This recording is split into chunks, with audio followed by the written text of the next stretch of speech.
We were waiting to see, all right, What? was it going to be a little bit of a surgery and JJ McCarthy would miss, after a trim a few weeks, or would it be a full repair and he'd be done for the whole season?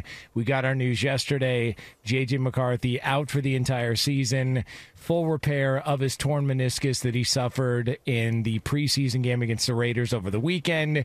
And so Kevin O'Connell, the head coach of the Vikings, spoke about it after the news came out. Everyone should just be, excited about the fact that we've got our young franchise quarterback, I believe, in the building. And now it's about the unique aspect of continuing a very critical development process for him, where maybe the physical reps aren't going to be there in the short term. But this is going to be a small bump in the road. Other quarterbacks in our league have gone through similar things early on in their journey and came back stronger and better than ever. And that is not only my expectation, I know that is going to happen for JJ. So we'll have a great plan for him, not only in the quarterback room with those other guys, but a process so him and I can continue to build our rapport and make sure there's a day-to-day football process. But early on, most importantly, it's going to be about that rehab and the physical aspect.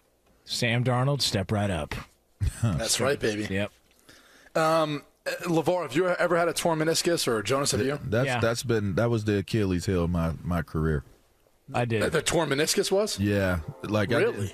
It eventually led to me tearing my ACL. I was pretty explosive, and for the amount of pressure and force I would apply to my legs and the things that I would do, I had to get multiples of meniscus cleanups. You tore your ACL? No, my Achilles. Oh, you said ACL. I thought Did I say yeah. ACL? My Achilles tendon, not my ACL. But it led to my Achilles tendon because I was off balance. By the time I got to that point in my career, I had so many cleanings of my meniscus that it just led to other things getting in the way. So you've torn your meniscus. Yes. Brady, have you torn your meniscus? No. I have. Damn, I was just going to say, Jonas, Have you really? Yeah.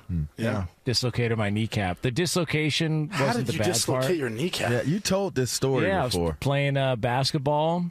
Had a few too many throat burners, some old styles out of a cooler in Monmouth, Illinois, playing with You my were girl. playing drunk basketball? Yeah.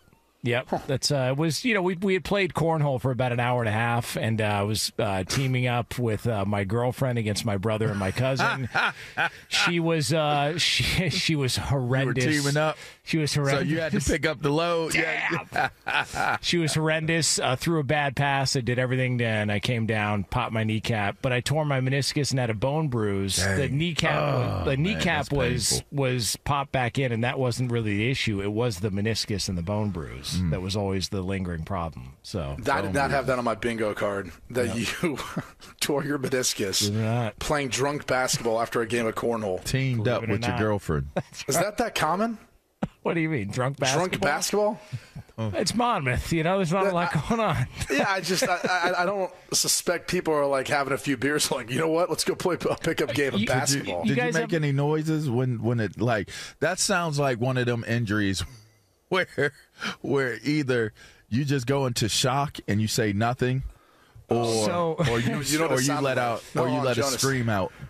Jonas, it sounded a little bit something like, No, it did not. I remember exactly what it sounded like.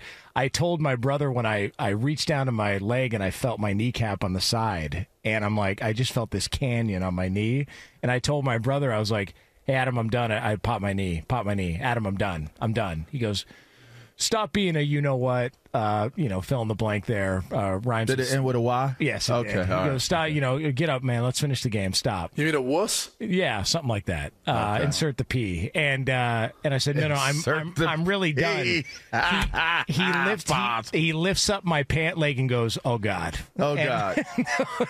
Oh, God. Like, all right, we're going to have to do something here. And, they had, my cousin was luckily like a paramedic or an EMT or whatever you want to say it is, and popped it back in. We put she had like some makeshift ace bandages we put on it, and then, drove to the hospital. How sober were you in that moment? Not at all. Not at all. Really? I was. Usually something like that happens, you sober up quick. Yes, later, because we did end up going. For some reason, we thought it was a good idea to go some hole-in-the-wall bar afterwards because people were hungry. I was like, no, I think I'll be fine. Once she popped it in, it felt okay. But my leg was just shaking the whole time. Like I had no stability, like no nothing. But you were walking. Yeah. Were you limping? Yeah. Which does make JJ McCarthy's performance in the preseason game that much more impressive. Hell yes, he's a damn hockey player. Don't even know about the injury until afterwards. Hey, coach, I tore my meniscus there, Hey, coach. Hey, knee's a little wonky, coach. Yeah, coach, I got to go check out the trainer, coach. I think something's going on here. This actually might be a blessing in disguise for JJ. Same words I said, but I'm glad you said it. Go ahead. I'm going to play it. Well, I think you look at a lot of the quarterbacks who of late have excelled, who were first-round picks. They got to sit. There you go. They get to sit, watch, learn. They got to kind of – and you heard Kevin O'Connell talk about how he's going to be able to go through a process now mentally. And so the mental side of things, as far as knowing the offense, knowing how teams are, the personnel, how they're preparing, all those things, he's going to have that down. It's now just going to be the physical, and I think the physical is going to be just fine. This isn't a meniscus. It's tough. As you pointed out, LaVar, there'll probably be some cleanups down the road, but he's not the same type of athlete that you were. So maybe it's not going to be quite as much. I don't know his medical history. I just know that he'll come back from this 100% healthy for 2025, and I think he'll be better off for it as well. I think you hate to say a season-ending injury is a blessing in disguise, but it certainly takes the pressure off of him in terms of that first year performance. Can he beat out Sam Darnold? How is he playing once he gets in? All of the judgments that take place, he's learning on the fly. And now with the benefit of being able to actually learn, get into the playbook, understand what the coaches are looking for, understand what the schedule feels like, because you're relatively like a ghost when you're not an active player. And what I mean by that is, if you're not up, it's kind of like, hey, how you doing? Okay, good. Like, you don't really have, it's not really like you're a part of everything because, well, you're hurt. So he gets an opportunity to be a fly on the wall, sit in and on the meetings. He should be really, really investing in the mental aspect of what it's going to take for him to be a successful pro. And when you have those opportunities, even to be on the sideline, be in the in-game situations where you're listening to what the offensive coordinator is saying, what the head coach is saying, what's going on over the headsets, what are the adjustments, what are they talking about when the offense comes off of the field.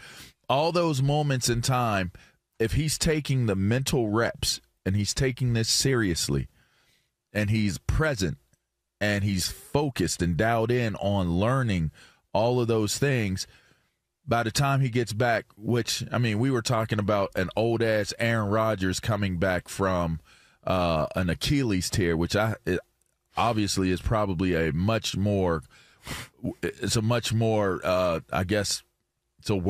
injury, a bigger surgery than a meniscus repair. He'll probably be ready to go probably halfway through the season. And if he's ready to go halfway through the season and he's deactivated for the entire season, then he's going to start to get real physical reps to go along with the mental reps that he's taking while he's rehabbing himself back to health. So there are some ways to take true advantage of the fact that you're not active for this rookie year. So make the best. Do you find that odd that they basically called it a season-ending injury? I do. I've never heard of a meniscus being a season-ending injury. Right. I've heard of it being at the most probably like 6 weeks. Like 6 weeks, 6 to 8 weeks. But I will say this, it's a tricky injury because, again, that's kind of what derailed my career. I was rushed back from a meniscus tear, and I came out on the practice field and slipped and basically re-injured it, like redid it. And so it definitely, there is something to be said about allowing it the proper time to heal, getting the proper time to stretch it and to strengthen your leg so that it feels like it's brand new. Because otherwise, there is the I guess the possibilities of continuing to wear it down. And then now you're starting to get into the conversations of like micro fractures and different things like that, holes, bone on bone, like just wear and tear of once that meniscus is injured and it's not a healthy meniscus. There's just a lot of little things that could turn into big things as time wears on. So if they made the decision to call his season when they did, they made the decision to move on from Kirk Cousins, to move on from It always Danielle sounds like Hunter. you're calling him Kurt every time you say his name. Kirk Cousins? You sound like Jay Gruden when you say Really? it. Yeah. Wow. I don't know why. You don't emphasize the K enough. Kirk?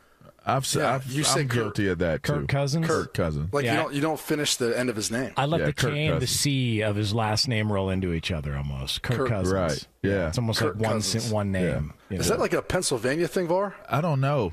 I think you're wearing off on Jonas. That may be. Yeah. Kirk Cousins. Isn't Jay Gruden from Pennsylvania? I don't know. I know John Gruden is, right? Is he? No, wait, John's from Ohio. Yeah, what am I Ohio. saying? Yeah. Yeah. The real football power. I generally know where, big time people are from Pittsburgh or PA. Yeah. Yeah, we didn't claim the Grudens. You didn't? Mm-mm. No. Mm-mm. They don't claim. How many wins are the Vikings going to claim this year? Because it feels like... Actually, that's what I was going to say was the other part of it being a blessing in disguise.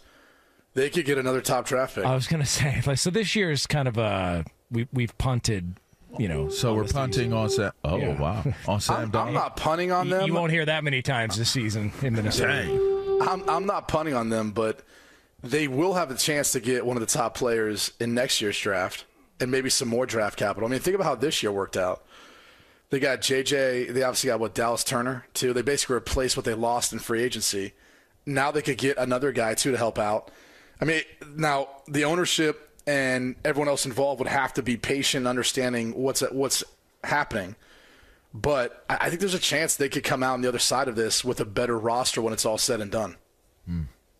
I think they can be competitive this year. I really do. I think outside of, and I made this point yesterday, outside of the Detroit Lions, there's still question marks that surround the NFC North. I'm sorry. We can say all we want to say about Caleb being a phenom, and he is, but I don't know what that looks like in a regular season. I know Jordan Love just got paid and had a tremendous end of his season last year. That campaign went really well. Not sure what Green Bay Packers will do. So if I'm Minnesota, I'm not punting on this season. There's the opportunity, there's the chance that they can be competitive within the NFC North. I believe that. And I believe Sam Darnold is a good enough quarterback where, again, I think it would have been hard for a young JJ McCarthy to beat him out. And so now that pressure is off of JJ McCarthy, and that pressure is off of Sam Darnold. And there could be that could be the second blessing in disguise, that Sam Darnold isn't looking over his shoulder in terms of feeling like I'm one bad pass away from them putting in JJ. It's like, as a backup quarterback, I'm so excited for Sam Darnold. That part of me that, like, you always wish you would have had an opportunity to play for a team with a play caller like Kevin O'Connell, a star receiver, maybe the best in the NFL, and Justin Jefferson. Like, all the other pieces they have, like, to your point, like, I'm excited to see what he's going to be able to do, because this is – I mean, San Francisco would have been the best situation he was in last year, but he wasn't going into it with really a shot of playing. It was like, all right, if Brock gets hurt, maybe he goes in. That was kind of it. Now this is legitimately his team for this year, and we'll see how things go, but he's going to have every opportunity to showcase what he's capable of and make up for whatever stigma or whatever narrative is attached to his name. So that part of me is excited, and I don't disagree. Like, I think they'll be able to be competitive for some of those reasons. But if they're not, I still think they're okay on the other side. I just think this team has had a bad run of luck. I mean, they had Teddy Bridgewater go down right before the season, which, mind you, I think that led to Sam Bradford, which ended up leading to Case Keenum that season, which obviously went to an NFC Championship game. So that's like the one thing I'd say. If you're a Minnesota Vikings fan, I don't know that you give up hope because you've seen this story before, kind of. But they did have Jordan Addison go down. They had another wide receiver go down yesterday. Like, this team has just been snake bitten a bit by injuries. Well, we're going to get to see Sam Darnold sling it on a one-year deal, maybe be the next Geno Smith or Baker Mayfield, and go out and prove yourself and get a big-time deal elsewhere. So could be fun to watch.